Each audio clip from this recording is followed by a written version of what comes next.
আমার বন্ধুগণ গভীর মনোযোগ, আল্লাহর পয়গম্বর মসজিদে নববীতে হযরত আলীকে ডাকলেন। আলীকে ডেকে বললেন, আলী আমি তোমাকে ওসিয়ত করতে চাই, নসিহত করতে চাই, ওয়াজ করতে চাই। আলী রে, জান্নাতে যেতে হলে সহজ একটা পন্থা তোমাকে বলে দিই। তুমি যদি এই পথে কাজ করো, ইন্তেকাল করতে দেরি হবে, জান্নাতে যেতে দেরি হবে না। আলী বলছেন, পয়গম্বরে আরবি আপনি আমাকে বলেন কি করতে হবে, কি করলে সহজে জান্নাতে যাওয়া যায়, কি করলে আমি জান্নাতে যাব। সকল সাহাবায়ে কেরাম আগ্রহ নিয়ে মসজিদে নববীতে বসে আছেন।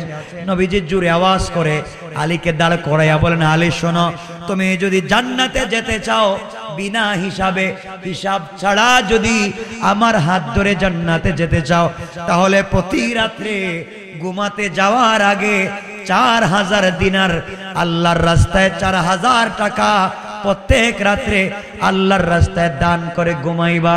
পড়েন সুবহানাল্লাহ। সাহাবায়ে কেরাম মুচকে হাসতে লাগলেন আর ডাক দিয়া বললেন, আলীকে আল্লাহর রাসূল ওসিয়ত করতেছেন, সহজে জান্নাতে যেতে হলে প্রত্যেক রাত্রি 4000 দিনার, 4000 টাকা যেন দান করে ঘুমায়। আলীর ঘরে তো 3 বেলার খাবার থাকে না। আলী মুচকে এসে বললেন, ইয়া রাসূলুল্লাহ, ইয়া হাবিবাল্লাহ, পয়গম্বরে আরবি আপনার ঘরে রান্না হলে আমি খাই, আপনার ঘরে রান্না না হলে আমি উপোস থাকি। আমার ঘরে খাবার থাকে না, আপনি আমাকে বললেন সহজে যদি জান্নাতে যেতে হয়, শর্টকাটে যদি জান্নাতে যেতে হয়, তাহলে প্রত্যেক রাত্রবেলা যেন আমি ঘুমাতে যাওয়ার আগে, বিছানায় যাওয়ার আগে 4000 দিনার দান করে ঘুমাই। আমি এত টাকা কোথায় পাবো? নবীজি মুচকি হেসে আলীর কপালে চুম্বন করে আলীর হাতকে শক্ত করে নিজের বুকের সঙ্গে লাগাইয়া ডাক দিয়া বললেন, আলী রে, বিছানায় যাওয়ার আগে তুমি যদি প্রত্যেক রাত্রে 4 বার সূরা ফাতিহা পড়ে ঘুমিয়ে যাও, 4000 দিনার দান করার সওয়াব আমলনামায় আল্লাহ দিয়ে দিবে। আল্লাহু আকবার। আমার নবী বললেন, আলী প্রত্যেক রাত্রে ঘুমাতে যাওয়ার আগে মাত্র 4 বার সূরা ফাতিহা আলহামদুলিল্লাহি রাব্বিল আলামিন এই সূরা তেলাওয়াত করে যদি বিছানায় ঘুমিয়ে যাও, আল্লাহ রাব্বুল ইজ্জত ওয়াল জালাল ঘোষণা করেছেন, গোলাম রে, প্রত্যেক রাত্রে 4000 টাকা দান করলে যেই সওয়াবটা তো দিবেন, আর আমার হাত ধরাইয়া বিনা হিসাবে জান্নাত দিবেন। পড়েন সুবহানাল্লাহ। সাহাবায়ে কেরাম আশ্চর্য হয়ে গেলেন, সহজ আমল আমরাও করতে পারি। নবীজি বলেন, আলী তোমাকে আরেকটা ওসিয়ত করি, এই ওসিয়তটা মানবা, বিনা হিসাবে আমার হাতে হাউজে কাউসারের পানি পান করতে পারবা। আলীকে আল্লাহর রাসূল বলছেন, আলী রে, 2 নাম্বার ওয়াজ তোমাকে করছি, 2 নাম্বার নসিহত তোমাকে করছি। আলী তুমি শোনো, ঘুমাতে যাওয়ার আগে, বিছানায় চলে যাওয়ার আগে প্রত্যেক রাত্রবেলা তুমি যদি 30 পারা কোরআন শরীফ খতম করে ঘুমিয়ে পড়ো, 30 পারা কোরআন খতম করে যদি তুমি ঘুমিয়ে যাও, আল্লাহ বলেছেন কিয়ামতের দিনে এই কোরআন তোমাকে সুপারিশ করে করে, শাফাআত করে করে জান্নাতুল ফিরদাউসে নিয়ে যাবে। সাহাবায়ে কেরাম দাঁড়িয়ে বলছেন, পয়গম্বরে আরবি প্রত্যেক রাত্রে 30 পারা কোরআন শরীফ খতম করতে হবে, রাত্রই তো শেষ হয়ে যাবে, ঘুমাবো কখন? আলী মুচকি হেসে বলছেন, ইয়া রাসূলুল্লাহ, 30 পারা কোরআন প্রত্যেক রাত্রে খতম করলে ঘুমাতে যাব কখন? নবীজি আলীর হাত জড়াইয়া ধরলেন আর বলেন, আলী রে, তুমি যদি প্রত্যেক রাত্রে বিছানায় যাওয়ার আগে, ঘুমিয়ে যাওয়ার আগে 3 বার সূরা ইখলাস, কুল হুয়াল্লাহু আহাদ পড়ে ঘুমিয়ে যাও, তোমার আমলনামায় 30 পারা কোরআন খতমের সওয়াব লিখে দেওয়া হবে। আল্লাহু আকবার। আমল কি খুব কষ্টের না সহজ? 1 নাম্বার 4 বার সূরা ফাতিহা, 2-3 বার, 1 নাম্বার 4 বার সূরা ফাতিহা, 2 নাম্বার 3 বার সূরা ইখলাস। খুব কষ্টের আমল, যে কোনো সময় করা যায়।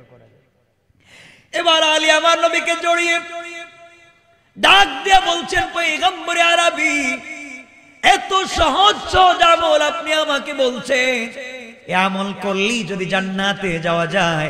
দুটা বলছেন, আরেকটু বলেন, আরেকটু বলেন। আমার নবী বলছেন, আলী তাহলে তুমি শোনো, প্রত্যেক রাত্রে একটা করে ঝগড়া মিটাইয়া তুমি ঘুমাবা। মানুষের মধ্যে ঝগড়া লেগে গিয়েছে, স্বামী স্ত্রীতে ঝগড়া লেগে গিয়েছে, দুই গ্রামে ঝগড়া লেগেছে, দুই দেশের ভিতরে মারামারি লেগে গিয়েছে, ঘরের ভিতরে বাইয়ে বাইয়ে বাবা ছেলে ঝগড়া লেগে গিয়েছে। ঝগড়া মিটাইয়া তুমি ঘুমিয়ে যদি যাও, জান্নাতুল ফিরদাউস আল্লাহ তোমাকে পাঠাইয়া দিবেন, তুমি এই কাজ করে ঘুমাবা। হযরতে আলী বলছেন, পয়গম্বরে আরবি আপনি আমাকে বললেন প্রত্যেক রাত্রি একটা ঝগড়া মিটাই আমি ঘুমাবো। প্রত্যেক রাত্রে কোথায় ঝগড়া হয়? কোন স্বামী স্ত্রী ঝগড়া করে, বাবা ছেলে ঝগড়া করে, ভাইয়ে ভাইয়ে ঝগড়া করে, মা মেয়ে ঝগড়া করে, গ্রামে গ্রামে ঝগড়া হয়, দেশে দেশে মারামারি হয়। আমি কোথায় খুঁজে পাবো, কোথায় দেখবো? আর ঝগড়া মিটাইয়া ঘুমাবো। আল্লাহর রাসূল বলছেন, যারা রাত্রবেলা ঘুমাতে যাওয়ার আগে উম্মতের একটা ঝগড়া মিটাইয়া ঘুমাইয়া যায়, আল্লাহর রাসূল বলছেন বিনা হিসাবে জান্নাতে চলে যাবে। আলী বলছেন, পয়গম্বরে আরবি আমি কেমনে ঝগড়া মিটাবো, কোথায় পাবো? নবীজি বললেন, ও আলী তুমি যদি প্রত্যেক রাত্রে ঘুমিয়ে যাওয়ার আগে মাত্র 10 বার আস্তাগফিরুল্লাহ পড়ে ঘুমিয়ে যাও, মাত্র 10 বার আস্তাগফিরুল্লাহ আস্তাগফিরুল্লাহ পড়ে ঘুমিয়ে যাও, আল্লাহ রাব্বুল ইজ্জত ওয়াল জালাল তোমার আমলনামায় দুই দেশের ঝগড়া মিটাইয়া দিলে, স্বামী স্ত্রীর ঝগড়া মিটাইয়া দিলে, বাবা ছেলে মা মেয়ে ভাইয়ে ভাইয়ে গ্রামে গ্রামে ঝগড়া মিটাইয়া দিলে, মারামারি কাটাকাটি বন্ধ করে দিলে যেই সওয়াব হবে, আল্লাহ তোমার আমলনামায় 10 বার আস্তাগফিরুল্লাহ এই শব্দ বলবার কারণে এই সওয়াব লিখে দিবে। আরেকটু জোরে পড়েন। এবার আলী বলছেন, পয়গম্বর আরবি 3টা ওসিয়ত আপনি আমাকে করেছেন। এত সহজ ওসিয়ত করলেন।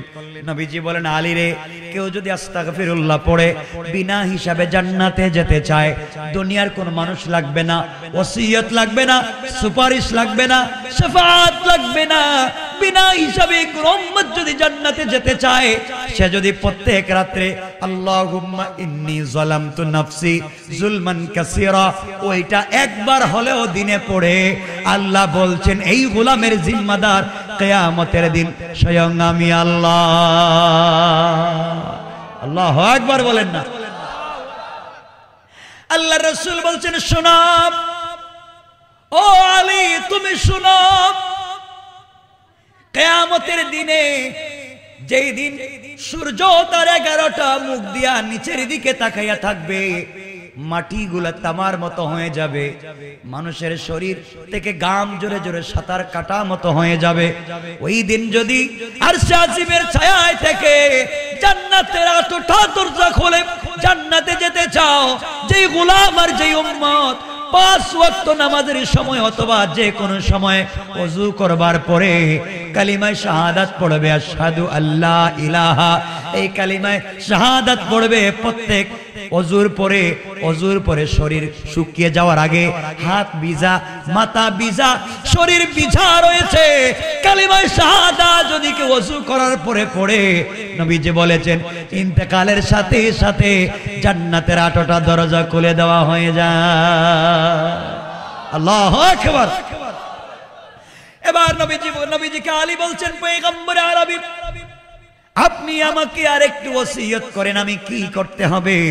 নবীজি বলছেন, আলী রে তুমি এক কাজ করো, প্রত্যেক রাত্রে ঘুমাতে যাওয়ার আগে জান্নাতের মূল্য পরিশোধ করে ঘুমিয়ে যাও। এবার আলী বলছেন, পয়গম্বরে আরবি আপনি জান্নাতের মূল্য পরিশোধ করতে বললেন, জান্নাতের মূল্য কি দেওয়া যায়?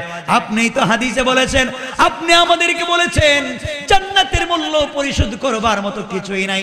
জান্নাতের ভিতরে যে স্টোন আছে, পাথর আছে, জান্নাতি মহিলাদেরকে আল্লাহ যে ওড়না দিবেন, জান্নাতি মহিলাদের ওড়নার মধ্যে যে পাথরগুলা দিবে, এই পাথরের দাম হবে হীরা জবরজত ইয়াকুত মণিমুক্তা, ছোট্ট ছোট্ট পাথর, আসমান জমিন আরশ কুরসি লৌহ কলম জান্নাত জাহান্নাম, আল্লাহ যা কিছু সৃষ্টি করেছেন সবকিছু বিক্রি করে যদি কেউ দেয়, এরপরেও জান্নাতি মহিলাদের কাপড়ের মধ্যে যে একটা পাথর থাকবে, ওই পাথরের দাম পর্যন্ত হবে না। পড়েন সুবহানাল্লাহ। আলী বলছেন পয়গম্বরে আরবি এই জান্নাতের মূল্য দিব, জান্নাতের একটা পাথরের মূল্য হয় না, জান্নাতের একটা চেয়ারের মূল্য হয় না। আর আপনি বলছেন আমি প্রত্যেক রাত্রি ঘুমাতে যাওয়ার আগে জান্নাতের মূল্য পরিশোধ করে ঘুমাবো, আমি কেমনে পরিশোধ করব? নবীজি বলেন আলী রে তাহলে তুমি শোনো, তুমি যদি ঘুমাতে যাওয়ার আগে মাত্র 3 বার দুরূদ শরীফ পড়ে ঘুমিয়ে যাও, 3 বার যে ব্যক্তি দুরূদ শরীফ পড়ে ঘুমিয়ে যায় সে যেন 8টা জান্নাতের মূল্য পরিশোধ করে ঘুমাইয়া যায়। আল্লাহু আকবার বলেন। আমার মুসলমান বন্ধুগণ, এবার আলী জড়াইয়া বলছেন পয়গম্বরে আরবি আরেকটু ওসিয়ত করেন, আরেকটু আমাকে বলেন নসিহত করেন, আরেকটু ওয়াজ করেন, এত সহজে জান্নাতে যাওয়া যায় আরেকটু বলে দেন।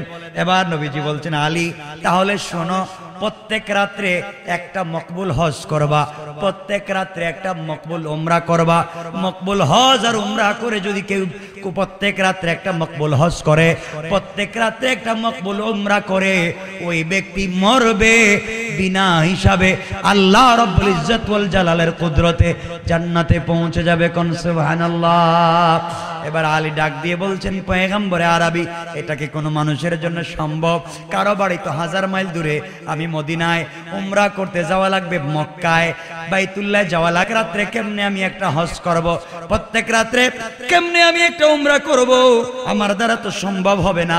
নবীজি বলেন আলী রে তাহলে শোনো, কোন গোলাম যদি কোন উম্মত যদি ঘুমাতে যাওয়ার আগে বিছানায় পিঠ লাগিয়ে দেওয়ার আগে 4 বার কালিমা তাইয়্যিবা লা ইলাহা ইল্লাল্লাহ 4 বার পড়ে যদি কেউ ঘুমিয়ে যায়, একটা মকবুল হজ মকবুল উমরার সওয়াব পেয়ে যাবে।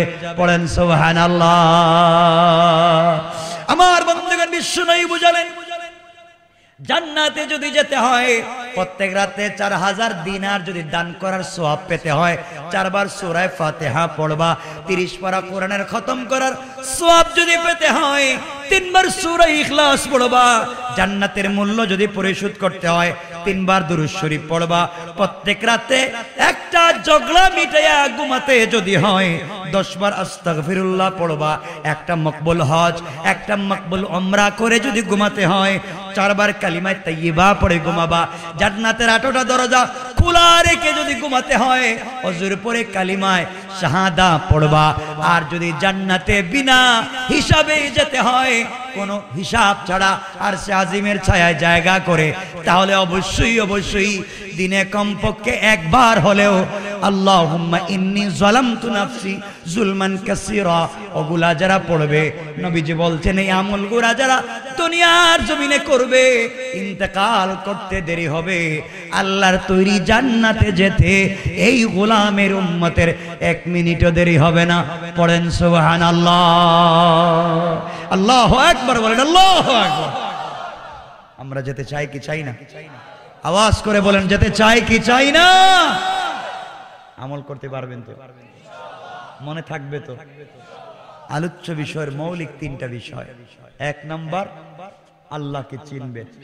যদি আল্লাহকে না চিনেন সূরাল মারিজের 15 নম্বর আয়াত থেকে আল্লাহ পিটাবেন কিয়ামতের দিন। কেমনে তাও বলছি। লাস্টে বলছেন সূরা হুমাজার শেষ আয়াতে বলছেন ফি আমাদিম মুমাদ্দাদা 19 জন ফেরেশতা দিয়া 1 লক্ষ বকরির বাচ্চাকে মাথা নিচের দিকে করে পা উপর দিকে উঠাইয়া জীবন্ত বকরির বাচ্চার শরীর থেকে চামড়া টাইনা টাইনা নামালে যে কষ্ট হয়, অন্যায় যদি করো 19 জন ফেরেশতা দিয়ে মাথা নিচের দিকে করে পা উপর দিকে দিয়ে চামড়া টাইনা টাইনা নামাবেন। বাঁচতেই যদি হয় রবকে চিনতে হবে। 1 নাম্বার রবের পরিচয় দিয়েছি। 2 নাম্বার রবকে না চিনলে কি শাস্তি হবে তাও বলেছি। দুনিয়া যে নিমক হারাম তাও বুঝিয়েছি। সবাইকে আল্লাহর কাছে দিয়েও নাজাত চাইতে চাইবেন তাও বলেছি। লাস্টে বুঝাতে চাইলাম সব বাদ দিয়া বিনা হিসাবে শর্টকাটে জান্নাতে যাওয়ার 4-5টা আমল বলে দিয়েছি। আমরা যদি সবকিছু ঠিকমতো করতে পারি যাব কোথায়? কোথায় বলেন কোথায়? আল্লাহ যেন আমাদেরকে কবুল করে। লম্বা করব না, লম্বা করলে তো আর 2-2.5 ঘন্টা ওয়াজ করতে হবে আমারে। আয়াত তো শেষ হইতো না এটা। না না আরে শুনেন না, শুধু ওয়াদা দিছি আসছি। কি যে শরীরে ব্যথা না আজকে হ্যাঁ কি কোন কাটায় কাটায় 1.5 ঘন্টা হিসাব তো করে আমি বসি কি কয় এটা আপনাদের তো কষ্ট হচ্ছে দেখতেছি না লম্বা করা যাবে না বসেন বসেন দেখছেন ওয়াজ শুধু বলছি শেষ কামড়া যাইতেছি না শোনেন না বাবা আমি কথা কিছু বলি শোনেন যতটুকুন বলছি ততটুকুনি শুনেন কি বলতে চাই আমি দীর্ঘক্ষণ কথা বলে যা বোঝাতে চাইছি দিলের দরদ নিয়ে কথাগুলো বলছি আমরা জান্নাতে যেতে চাই কোথায় যেতে চাই এলাকায় ফিতনা ফাসাদ করবেন না গালাগালি করবেন না মারামারি করবেন না জান্নাতে যদি যেতে চান কিয়ামত কোরআনের সাথে যদি সম্পর্ক রাখেন কিসের সাথে কোরআনের সাথে প্রতিদিন হলেও একটা আয়াত কোরআন শরীফের তিলাওয়াত করবেন একটা পারা দরকার নেই একটা আয়াত পড়বেন কিয়ামতের দিনে সবাই যদি আপনারে ভুলে যায় কোরআনের সাথে যদি সম্পর্ক থাকে কোরআন আপনাকে ভুলে যাবে না কোরআন আপনাকে ভুলে যাবে না ইনশাআল্লাহ বলেন বলেন না ইনশাআল্লাহ আমাদের ভিতরে অহংকার রাখবো না আমরা রাস্তাঘাটে যে যারে পাইবো আমরা সালাম দিব ইনশাআল্লাহ বলেন না দেননি আপনারা সালাম কি বলেন আপনারা তাহলে এলাকাতে দেখতে জান্নাতে বসে রয়েছে এলাকায় দেখবেন কিছু মা এতক্ষণ তো বললাম হুজুরদের কথা বললাম হুজুরদেরকে সম্মান দিবেন মসজিদের ইমামদেরকে সম্মান দিবেন উলামায়ে কেরামদেরকে ইজ্জত দিবেন আর ইজ্জত দিলে কমে না ইজ্জত দিলে বাড়ে আপনারা আপনার ছেলে 4টা ইংলিশ মিডিয়ামে পড়ান একটারে অঙ্কের স্যার রাখছেন ইংরেজির স্যার রাখছেন বাংলার স্যার রাখছেন মেডিকেল সায়েন্সের স্যার রাখছেন এক একটার পিছনে 5,000 10,000 20,000 টাকা খরচ করেন একজন একটা ফ্যামিলির 5টা বাচ্চার পিছনে একজন অভিভাবকের খরচ আছে 20,000 থেকে 50,000 টাকা মাসে আর পুরো গ্রাম মিল্লা মসজিদের ইমামের বেতন 5,000 তাও 11 মাস বাকি না মনে ভুল বলছি আমি হ্যাঁ আল্লাহ কইব কি রে এটা কি করলি আর মসজিদের ইমাম সাহেবরে মানুষ মনে করে ছোট ভাইয়ের বউ মানে সবার অধিকার আছে যার যা ভালো লাগে তা গিয়া কর ইমাম সাহেব মসজিদের বাথরুম ময়লা কেন প্রস্রাবখানায় দুর্গন্ধ কেন আর এই সামনে আপনি নামাজে তো লম্বা করেন কেন রুকুতে গেলে উঠতে মন চায় না না এগুলা হয়নি শব্দ ইমাম সাহেবের সঙ্গে তো কথা কথা চলে আসছে বললে তো আর লম্বা হয়ে যাবে শুনেন শুনেন কি বলতে চাই রাগ করবেন না ইমাম সাহেবদের সঙ্গে কথা কেমনে বলা লাগবে আদব তো রাসূল শিক্ষা দিয়েছে আর আজকে ইমাম সাহেব যদি নামাজে ভুল করে এই বাবা ইমাম বেতন দেই না 3 বেলা খাওয়াই না নামাজ 4 রাকাত 3 রাকাত পড়াইছো কেন এত তাড়াতাড়ি সালাম ফিরে দেছো কেন নামাজে কি বল কথা মনে হইছে ঠিক ইমাম সাহেব রে গালা গালা কেন কেন কেন ইমাম যদি নামাজে ভুল করে তাকে কেমনে জিজ্ঞাসা করবেন তাও রাসূল হাদিসে বলছেন 1-2 মিনিটে বলি কষ্ট পাবেন না তো পাইলে আমার লাভ কি আমার তো কোনো অসুবিধা নেই শুনেন একদিন রাসূল পাক তাবরানীর riwayat দারাকুতনির সুনান হাদিস রাসূল পাক আসরের নামাজের ইমামতি করতেছেন বিশ্ব নবী ইমাম মুসল্লি আবু বকর ওমর উসমান আলী তালহা জুবায়ের হানজালা খালিদ ইবনে ওয়ালিদ জাফর তালহা বড় বড় সাহাবী মুসল্লি নবীজি ইমাম আসরের ফরজ নামাজ কয় রাকাত আর আস্তে কোন নবীজি 3 রাকাত পড়াইয়া সালাম ফিরিয়ে দিয়েছে আবু বকর চিন্তা করলেন রে 4 রাকাত নামাজ 3 রাকাত পড়াইলেন কেন আমরা হলে সালাম ফিরে গেলেন ইমাম সাহেব আপনার নামাজ পড়াইবার দরকার নাই তার বয়স বেশি হইছে নামাজে শুধু ভুল করেন কালকে আসার দরকার নাই ঠিক আছে এখন মুসল্লিরা চিন্তা করে নবীজি 3 রাকাত পড়াইলেন কেন আবু বকর ওমর রে জিগাইলেন ওমর নামাজ কয় রাকাত হইছে ওমর বলছেন আবু বকর নামাজ তো 3 রাকাত তাইলে ওমর বলছেন আবু বকর আপনি একটু রাসূলের কন্যা ইয়া রাসূলুল্লাহ নামাজ 3 রাকাত হইছে আবু বকর কো ভাই তোদের পায়ে ধরি 3 রাকাত পড়মু আজকে থেকে আমিও 3 রাকাত পড়ব আমার মসজিদে রাসূলের যে জিজ্ঞাসা করব তিনি ইমাম কি বলে জিগাই আবার কোন বিপদে পড়ি আমার মেয়েটার তার কাছে বিয়ে দিছি বেটা যদি রাগ করে আমার মেরে ছাইড়া দেয় তাহলে আমি যাইমু কই আমার দরকার নাই নামাজ 3 রাকাত আজকে থেকে আমি পড়ব আস্তে করে মসজিদ থেকে বাইরে চলে গেছি আলী ওমর রে বলতেছে, ভাই নামাজ কয় রাকাত হইছে? কয় নামাজ তো 3 রাকাত হইছে। আপনি তো উমর, রাসূল আপনারে বড় ভালোবাসে, আপনি বলেন না ইয়া রাসূলুল্লাহ নামাজ 3 রাকাত হইছে। কয় আবু আলী শয়তানি করবা না, হ্যাঁ তুমি কি আমাকে এই এলাকায় নষ্ট করতে চাও? হ্যাঁ 3 রাকাত হইছে 3 রাকাত, দরকার হলে 4 রাকাত পড়বেন, নাহলে 3 রাকাত পড়বেন। জিজ্ঞাসা করতে পারতাম না, আস্তে করে উমর বাইরে গেছে। বাকি সাহাবায়ে কেরাম মিলে আলীরে বলতেছেন, ভাই আলী নামাজ কয় রাকাত হইছে? কয় নামাজ তো 3 রাকাত, 4 রাকাত তো পড়ার কথা। কয় ভাই কিছু কও না কেন? জানেন না আমি নতুন বিয়ে করছি, মাত্র বেচারা আমার কাছে মেয়ে বিয়ে দিছে, আমার চাচা তো ভাই, তোমরা কি গন্ডগোল লাগাইতে চাও? দরকার নাই, আমি দরকার হলে 4 রাকাত পড়ি আর 3 রাকাত পড়ি, যেটা করি করি, কিন্তু রাসূলকে জিজ্ঞাসা করতে পারতাম না। দেখতেছেন কি অবস্থা? 3 জন বাইরে চলে গেছে। বাকি সাহাবায়ে কেরাম দেখেন কি রে, নামাজ হইল 3 রাকাত, বড় বড় যারা লিডার হব দি বাইরে যায়, নবীজিরে কিছু কয় না, তাহলে আমরা কি করতাম? আর আমাদের দেশের কিছু ছেসরা মুরব্বী আছে, মানে মাঝারি সাইজের মুরব্বী, মধ্যম বয়সের মুরব্বী আছে না নাই? এরা বলে বুড়া বুড়া মুরব্বীদেরকে বলে আপনাদের বয়স হয়েছে, আপনারা বুঝবেন না। আরে গাদা, এরা যদি না বুঝতো তুই কেমনে বুঝবি? ঠিক কিনা বলেন? এরা নাকি বুঝে নাকি? কথা তো লম্বা হয়ে যাইব, কত শর্টকাট চিন্তা করতেছি, তাও লম্বা হয়ে যাইতেছে। আরে শুনেন না আমার বন্ধুগণ, 3 জন বাইরে গেছে। শুনেন কয়জন বাইরে হইছে? উসমান বাইরে 3 জনে বলতেছে, তোমরা 3 জন বাইরে হইছো কেন? জানো না নামাজ কয় রাকাত হইছে? নামাজ তো 3 রাকাত হইছে। তাহলে তোমরা বাইরে হইছো কেন? উমর, আবু বকর, আলী বলছেন, ভাই নামাজে 3 রাকাত হইছে, কার সাহস আছে রাসূলকে জিগাইতো নামাজ 3 রাকাত পড়লেন কেন? সবাই মিলে বলতেছে, উসমান তুমি তো জিন্নুর আইন, রাসূলের 2টা নূরের অধিকারী, 2 মেয়েরে বিয়ে করছো, রাসূল তোমারে বড় লজ্জা পায়, তুমি একটু গিয়া বলো না নামাজ 3 রাকাত হইছে। উসমান কয়, ভাই বিয়াদবি মাফ করো, আমার মুনাজাতেরও দরকার নাই, আমি বাড়িতে গেলাম, আর মাগরিবের নামাজও মসজিদে আসতাম না, হে গেঞ্জা মার গ্যাদারিং আমি নাই। উসমানও গেছে গা। হযরতে আলী তো বেটে লোক ছিলেন, বেটে খাটো, খুব জ্ঞানী ছিলেন। আলী ছিলেন বেটে খাটো, ওমর আবু বকর ছিলেন লম্বা।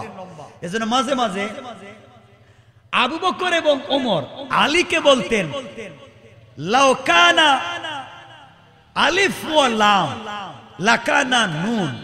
তার আলিফ লানা লিখতে, লাম নুন আলিফ, লাম নুন আলিফ, 2টা লম্বা, লামও লম্বা আলিফও লম্বা, নুনটা মধ্যখানে পড়ে থাকে। বলতেন, এ আলী আমরা চিনো, লম্বা লম্বা 2 জন, বাইটা মধ্যখানে থাকো, যদি পেছ লাগাও, যাও তুমি কিছু কও। সুবহানাল্লাহ বলেন না? আলী দাঁড়ায়া বলতেছে, লাউ কানা আলিফ ওয়া লাম, লাউ কানা নুন বাইনাল আলিফ ওয়া লাম, যদি আলিফ এবং লামের মধ্যখানে আমি নুন বাইটা না থাকি, লাকানা লা, তোমরা হইয়া যাইবা না। সুবহানাল্লাহ বললেন না? যদি আলিফ লামের মধ্যখানে আমি নুন না থাকি, তাহলে লা হয়ে যাইব, লা নাই, কিচ্ছু নাই। চিন্তা করলে এর তো বোঝানো যায় না। 3 জন মিলিয়া আস্তে আস্তে গিয়ে হযরতে বেলালে ডাকতেছে, বেলাল এদিকে আ। বেলাল বাইরে আইছে, কই কি হইছে? আজান দিছে কে? কয় আমি দিছি। কয় ইকামত দিছে কে? কয় আমি দিছি তো। নামাজ কয় রাকাত হইছে? কয় নামাজ তো 3 রাকাত হইছে। কয় তাহলে তুমি কিছু কও না। কয় আমি কে? তোমাদের সমস্যা কি? আমি মুয়াজ্জিন, আমার বাড়ি এলাকায় না, আমি হাবশি, আমি গোলাম, তোমরা আমার চাকরি খাইতে চাও, ষড়যন্ত্র করতেছো না? আমার দরকার নাই, 3 রাকাত 3 রাকাত, কালকের থেকে আমিও 3 রাকাত। কেউ আর রাসূলের জিজ্ঞাসা করে। উসমানের কে আইনা 4 জন মিলছে, 2 জন রাসূলের শ্বশুর আর 2 জন জামাই। সুবহানাল্লাহ বললেন না? আলী এবং উসমান জামাই, আবু বকর আর ওমর শ্বশুর। 4 জন মিল্লা হযরতে বিলালে ধরছে। বিলাল, তোমাকে রাসূল ভালোবাসেন বেশি, তুমি সুন্দর করে যদি বুঝাইয়া বলো নামাজটা কেন 3 রাকাত হইছে। জিবরিল আমিন মনে হয় আয়েশা বলছে নামাজ 3 রাকাত, তাহলে আমরাও তো কালকে থেকে 3 রাকাত পড়তে হইব, কিন্তু বলবে কে? ইমাম সাহেব। তুমি একটু বলো না, বুঝে কি সমস্যাটা আমরা একটু বুঝি, তুমি বলো, আমরা তোমার পিছনে আছি। ঠিক আছে। 5 জন মিললে মসজিদে ঢুকছে, রাসূলকে জিজ্ঞাসা করবে। আস্তে আস্তে করে বিলাল যখন সামনে গেছে, চারজন আস্তে করে বাইরে চলে গেছে। বিলাল দেখছে আমার সামনে দিয়ে সাইরোটা নাই, বিপদ তো মহাগাড়ে পড়ছে। নবীজি বলতেন, বিলাল কেন আইছো? ইয়া রাসূলুল্লাহ, কিছু জিজ্ঞাসা করতে চাই, কিন্তু আপনার মন কি ঠিক আছে? জিজ্ঞাসা করলে কি কোনো আপত্তি আছে? নবীজি বললেন, না। কি হইছে? ইয়া রাসূলুল্লাহ, বলতে চাই, আপনি অনুমতি দিলে বলবো। দেখেন ইমাম সাহেবের জিজ্ঞাসা করা আদব দেখেন, আপনি অনুমতি দিলে বলবো, আর আপনারা ডাইরেক্ট অ্যাকশন। নবীজি বলছেন, বলো বিলাল কি হয়েছে? এবার বিলাল বলতেছেন, না ইয়া রাসূলুল্লাহ, আপনি নামাজে ভুল করছেন, 4 রাকাত নামাজ 3 রাকাত করলেন কেন? একথা বলতেছেন না। বিলাল বলতেছেন, ইয়া রাসূলুল্লাহ, আকুসিরাতিস সালাতু আম নাসিতা ইয়া রাসূলুল্লাহ, ইয়া রাসূলুল্লাহ, আল্লাহর পক্ষ থেকে কি আজকের থেকে নামাজ 4 রাকাত থেকে 3 রাকাত করা হয়েছে? আম নাসিতা ইয়া রাসূলুল্লাহ, না আল্লাহ আপনাকে ভুলাইয়া দিয়েছে? আল্লাহু আকবার বলেন। আদব দিয়ে বলতেছেন, আপনাকে আল্লাহ ভুলাইয়া দিছে, আপনি ভুলে গেছেন বলতেছে না, আপনার ভুল হইছে বলতেছে না, আল্লাহ কি ভুলাইয়া দিছেন? আজকের থেকে নামাজ 3 রাকাত। নবীজি বলেন, ব্যাপার কি? ইয়া রাসূলুল্লাহ, ব্যাপার নামাজ হইছে 3 রাকাত। তোমরা এতক্ষণ কি করছো এখানে? আমরা মিটিং করতেছিলাম, কি করি যায়। নবীজি বলেন, আমার তো ভুল হইছে নামাজে, চলো আবার আমরা 4 রাকাত পড়ি। এই বলে সবাইকে আবার 4 রাকাত পড়লেন। কিন্তু আদবকে চিন্তা করেন, কোন আদবে তারা রাসূলের সঙ্গে কথা বলছেন। আল্লাহু আকবার বলেন। এই আদব আসেনি আপনাদের এলাকায়? নাই কেন? এগুলো নাই। ইমাম সাহেবের টিফিন দেয়, দেখবেন টিফিনে ঠিক মতো খাবারও দেয় না। আল্লাহ জানে এগুলো ভুল বলে ফেললাম মনে না। আপনারা ভালো খাওয়ান, আবার ঠিক আছে, আপনার মাশাআল্লাহ খুব খাওয়া। ইমাম সাহেব যদি একটু তাড়াতাড়ি হাঁটে, মুসল্লিরা কো দেখছো কার বাড়িতে মনে দাওয়াত পাইছে, এখন দৌড়তেছে। ইমাম সাহেব যদি আস্তে হাঁটে, খুব এমন খাইছে, এখন আসতে পারতেছে, তো বেচারা এখন করবোটা কিটা আমারে কোন মহা বিপদ। ইমাম সাহেব আল্লাহ বাঁচাইছে, আমি এই ব্যাপারে কথা বলি নাই। আর এজন্য আল্লাহর ওয়াস্তে উলামায়ে কেরামদেরকে সম্মান দিবেন, কারণ তারা আপনার ইমামতি করতেছে সালাতের। কিয়ামতের দিন হয়তো আপনার সুপারিশের কারণ হয়ে যেতে পারে। এই জন্য আমরা তাদেরকে সম্মান দিব ইনশাআল্লাহ। আরো জোরে বলেন ইনশাআল্লাহ।